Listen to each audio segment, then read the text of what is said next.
Kate Middleton has announced that she is pregnant and she's been admitted to a hospital with hypermesis gravidarum. So with that announcement, everyone's wondering, what's hypermesis gravidarum? How is it different from routine morning sickness or nausea and vomiting of pregnancy? So nausea and vomiting of pregnancy usually occurs in the first trimester, anywhere from 6 to 12 weeks of gestation, and it occurs in probably 80% of the population. Whereas hyperemesis is much rarer, much more severe form of nausea and vomiting in pregnancy.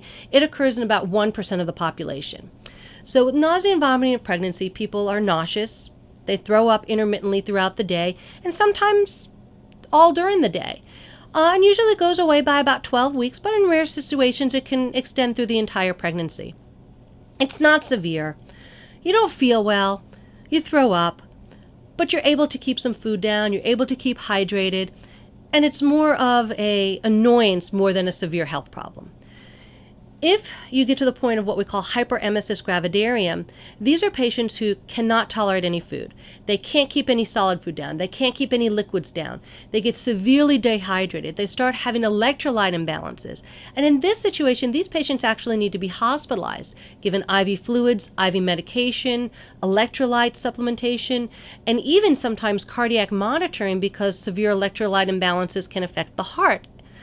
This is very, very rare, and most patients who have nausea and vomiting in pregnancy or morning sickness don't need to be hospitalized. So what can you do if you're one of these 80% of the pregnant population that has nausea and vomiting in pregnancy?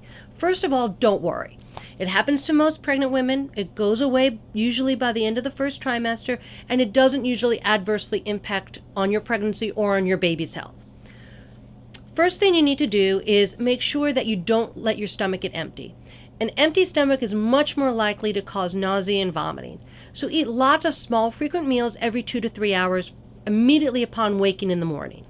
So when you wake up in the morning, before you get out of bed, put a couple of crackers in your mouth before you get up and brush your teeth and do anything like that.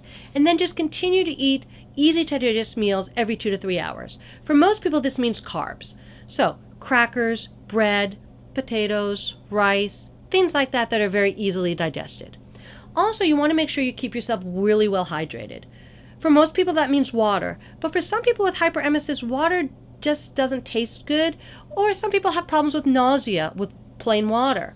For those patients, I recommend Gatorade, Pedialyte, or any other electrolyte fluid that can keep you hydrated, keep your electrolytes up, and give you a little sugar for energy. If you try these things and they don't work, and you continue to have nausea, vomiting, you're not able to keep fluids down, you're not able to hydrate yourself, you really need to contact your physician. You may need to go to the emergency room and have IV fluids. You may just need to get some prescription medication. Sometimes, however, oral medications just don't work and you have to come into the hospital. For some patients, they end up having to have IV medications, IV fluids, and things like that. But this is the rarity. Most patients are able to take over-the-counter medications or prescription medications orally, make it through the first 12 weeks of their pregnancy. After 12 weeks, they get better, and they go on with their pregnant lives.